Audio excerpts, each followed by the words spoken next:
Tim Marshall's book, The Future of Geography, how power and politics and space are set to change everything. Yeah, it's a crucial read. And our mission today is to take Marshall's core idea seriously, to stop thinking of space as just empty void. Marshall insists we need to see it as a place almost like Earth. It has geography corridors, regions with resources, valuable land. A contested space, not just emptiness. Exactly. And understanding that geography, that terrain, is the key to understanding this new era he calls astropolitics. Astropolitics, it's a powerful term. It forces you to apply old Earth rules, rivalry, competition to the cosmos. He does, and Marshall's really clear. This isn't like the Cold War space race. That was mostly about showing off, getting up there first. Planting a flag. Pretty much. This new era, Marshall says it's driven by scarcity, by national interest. It's about grabbing what's out there before the other guy does. So claim staking in orbit and beyond. You got it. And that's why we need to map out this new strategic landscape right now. We need to look at who the major players are, what they're after. And the rules, or lack thereof. That's maybe the most dangerous part. This huge lack of agreed-upon rules for how everyone should behave up there. It's a bit Wild West. Okay, so let's unpack that. This new geography. If it's not just infinite emptiness, what are the key bits? What's the valuable real estate in space? The most immediate and maybe most critical piece is right above us, low Earth orbit, LEO. That band from about 160 up to 2,000 kilometers out. That's the one. Marshall calls it the cosmic coastline. It's incredibly crowded already and vital. Vital how? We're talking satellites, aren't we? Absolutely. Think about it. International communications, GPS navigation, weather forecasts, almost all modern military eyes and ears. They all depend on satellites packed into LEO. So it's like the planet's nervous system in a way. That's a good way to put it. And because we rely on it so much, the economic stakes are just immense. Marshall throws out this really startling number. I saw that one about the UK. Yeah. He estimates that if LEO satellites were seriously disrupted, jammed, destroyed, whatever an economy like the UK's could lose something like £1 billion. £1 billion a day. Per day. It shows you this isn't just some abstract future threat. Space vulnerability is already a direct hit to national economies right now. Okay, Leo is the busy highway. What's further out? Marshall really focuses on the moon, doesn't he? 385,000 kilometers away. He calls it the ultimate asset. He does. The moon is huge in this new geography. It's about position, sure, but crucially, it's about resources. And the big one everyone talks about is helium-3. That's the headline grabber, yeah. The moon doesn't have an atmosphere like Earth, so for billions of years, the solar wind has just slammed helium-3 into the surface. And there's potentially a lot of it. Estimates are around 1 million tons, maybe more. It's trapped in the lunar soil. 1 million tons. And the potential payoff is, well, astronomical. Marshall quotes China's top lunar scientist, Ouyang Ziyuan, who basically said helium-3 fusion could solve humanity's energy needs for something like 10,000 years. 10,000 years. That's the kind of prize that rewrites geopolitics entirely. It absolutely is the ultimate long-term strategic goal. And this is where Marshall's analysis gets really crucial. You have to balance that potential against the reality now. Two massive hurdles. First, we haven't actually figured out fusion power here on Earth yet, not in a practical commercial way. Okay, so the engine isn't built yet. Exactly. And second, even if we had fusion reactors ready, getting the helium-3 out is incredibly difficult. You'd need to mine and process something like 150 tons of lunar soil just to get 1 single gram of helium-3. Wow, 150 tons for 1 gram. That's a lot of digging. A huge amount. So helium-3 is the long-term dream, the justification for future dominance. Yeah. But it's not why nations are rushing back right now. So what is the reason for the immediate rush, if not helium-3? Water ice. That's the tactical resource, the thing you need now. Water ice on the moon. At the poles. In these craters that are permanently shadowed, never see sunlight. They're incredibly cold. And we've confirmed there's significant water ice locked away there. And that ice is valuable because you can drink it, obviously. Sure, water for astronauts. But more importantly, you can break it down. H2O gives you oxygen to breathe, and hydrogen and oxygen for rocket fuel. So the moon becomes a refueling station. Precisely. That's the game changer. Marshall implies whoever controls the lunar poles, controls the water ice, controls the ability to refuel in space. They basically control the access ramp to the rest of the solar system. Mars, the asteroids, everything. That's the strategic logic, yeah. Plus, the poles are way more stable temperature-wise than the moon's equator. Yeah. Much better for building permanent bases, long-term infrastructure. It's prime real estate. Okay, so you have this incredibly valuable territory, both strategically and resource-wise. That immediately sets up conflict, doesn't it? The new great power rivalry Marshall talks about, inevitably. And he identifies the big three players right now, the nations with independent launch capability and serious ambitions: China, the USA, and Russia. Their competition is going to shape this whole era. Let's talk about China first. Marshall paints them as having a very clear long-term vision. They really do. It's woven into their national narrative. President Xi Jinping himself said, the space dream is part of the dream to make China stronger. It's not just exploration for its own sake. And they're not shy about the competitive aspect either. There's that quote from Ye Peijian, the head of their lunar program. Oh yeah, incredibly blunt. He basically said, look, the moon is like the Spratly Islands. If we don't go, others will, and they'll take it over. You won't even be able to go later if you wanted to. That's pure realpolitik thinking applied to space. First come, first served. Absolutely.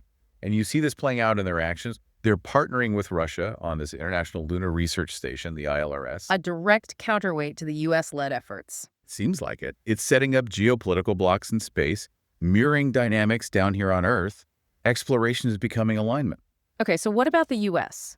The Artemis program aims to get Americans back on the moon, explicitly as a stepping stone to Mars. But you mentioned the military angle earlier. Marshall discusses the U.S. Space Force expanding its remit. Yes, this is a really significant, if maybe under-discussed, development. The U.S. Space Force has officially declared its area of interest now includes cislunar space. Cislunar space, that's the arrow between Earth and the moon. Exactly. All that space out to 272,000 miles and even beyond. When the Space Force said, that's our patch too, it was a major statement. It basically militarized a zone previously seen as NASA's domain. Why is controlling cislunar space so important? It sounds vast and empty. Think of it like controlling the high seas or maybe the airspace around a continent. If you control cislunar space, you control the pathways to the moon. You can monitor traffic, potentially deny access. Strategic choke point. Yeah. And crucially, it gives you the ultimate high ground for looking back at Earth's surveillance, potentially projecting power. It turns that area into a military buffer zone and a deep space observation post. That definitely ramps up the stakes. Okay, so if the major powers are viewing space, especially cislunar space, as strategic, potentially military territory, what about the rules? Who governs this? Marshall seems pretty pessimistic about the existing laws. Pessimistic is putting it mildly. He argues the main treaty, the Outer Space Treaty from 1967, is basically obsolete. It was great for its time, declared space the province of all mankind, banned nukes in orbit, banned national appropriation. Banned countries from claiming the moon. But it was written decades before anyone could seriously think about mining asteroids or extracting lunar water ice. Technology and ambition have just leapfrogged the legal framework. And the core issue is interpretation now, isn't it? Does banning national appropriation mean you can't have commercial companies mining resources? That's the loophole or the ambiguity everyone's driving a truck through. And this is where you see the direct conflict over rules, like with the U.S.-led Artemis Accords. The accords that suggest setting up safety zones around lunar operations. Exactly. The U.S. frames it as common sense. You need some space around your landing site or mining operations so nobody interferes. Makes sense. That sounds reasonable on the surface. But to rivals, particularly Russia and China, those safety zones sound an awful lot like thinly veiled land grabs. A way to cordon off the best spots, the resource-rich areas, and claim de facto ownership. Which explains that fiery quote from Dmitry Rogozin, the former head of Roscosmos. He called the Accords an invasion and warned the moon could become another Afghanistan or Iraq. Yeah, pretty strong language. It shows just how deep the distrust and disagreement run. There's no consensus on the rules of the road, which makes any kind of enforcement impossible. And this legal chaos, this lack of rules, directly feeds into physical dangers. Marshall connects it to the threat of space debris. Absolutely. Because if it's a free-for-all competition, states are more likely to take risks, including actions that create debris. And the debris problem is already terrifying. The Kessler syndrome. Let's talk about that. Is that a real possibility, this cascading collision scenario? It's a very real concern. Donald Kessler proposed it back in the 70s. The idea is you get enough junk up there in LEO, eventually two pieces collide. That collision creates hundreds, maybe thousands, of smaller pieces. Which then hit other things. Exactly, creating more debris, which increases the probability of more collisions. It's a chain reaction. If it reaches a critical point, LEO could become effectively unusable for generations because the debris field is just too dense and dangerous. And how bad is the junk situation right now? It's bad. We're tracking over 27,000 pieces larger than a softball, about 10 centimeters. And they're moving incredibly fast, around 25,000 kilometers per hour. What kind of damage can even small pieces do at those speeds? Huge damage. Marshall notes a tiny fragment, just 1 centimeter across, hits with the force of a small car crashing at 40 kilometers per hour. Imagine what a softball-sized piece does. Okay, so Kessler syndrome is the nightmare scenario. But some of this debris isn't accidental, is it? Marshall points to anti-satellite weapons tests. Right. ASAT tests. Deliberate military actions. China did one in 2007, Russia in 2021. They blew up their own defunct satellites to demonstrate they could. But creating massive clouds of debris in the process. Thousands of trackable pieces, yeah. And that debris doesn't care whose satellite it hits next. It endangers everyone, including the International Space Station. Astronauts have had to shelter because of debris from those tests. It seems incredibly reckless. Which brings us to another point Marshall raises, the problem of dual-use technology. This is a really tricky one. Say you develop a sophisticated robotic arm or a satellite that can go up, grab a piece of space junk, and deorbit it safely. That's great, right? But we need that technology. Sounds essential, actually. But that same technology, a satellite that can approach another satellite, grab onto it, and move it, could just as easily be used as a weapon to disable or destroy a rival's critical satellite. So the solution to the debris problem could also be the perfect space weapon. That's the paradox. Active debris removal technology is inherently dual use. And Marshall observes that while everyone says they want to clean up space, whenever specific proposals come up, they always seem to benefit one side's strategic interests more than others. Which leads to deadlock. Pretty much. The potential military advantage is just too tempting, so nobody wants to agree to rules that might restrict their own future capabilities. It keeps us locked in this dangerous competitive spiral. Okay, let's try to pull this together. We've looked at the key geography. Marshall outlines critical LEO, the resource-rich moon, especially the poles. We've seen the great power rivalry heating up, extending into cislunar space.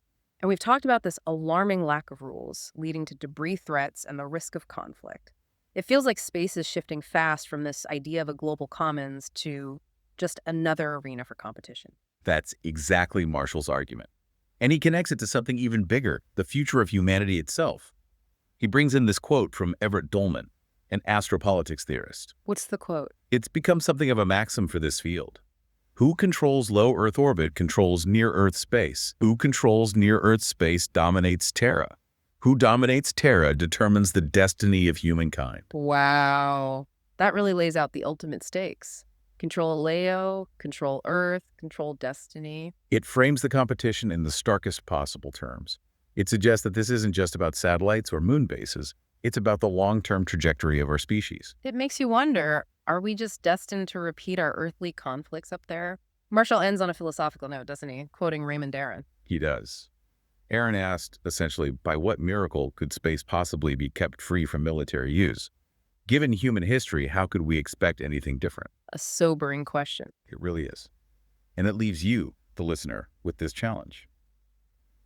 As we push outwards, driven by resources like helium-3, needing resources like water ice, can we actually find a way to manage this competition differently? Can we overcome our history of rivalry as we become a multiplanetary species? Or are we just exporting conflict to the stars?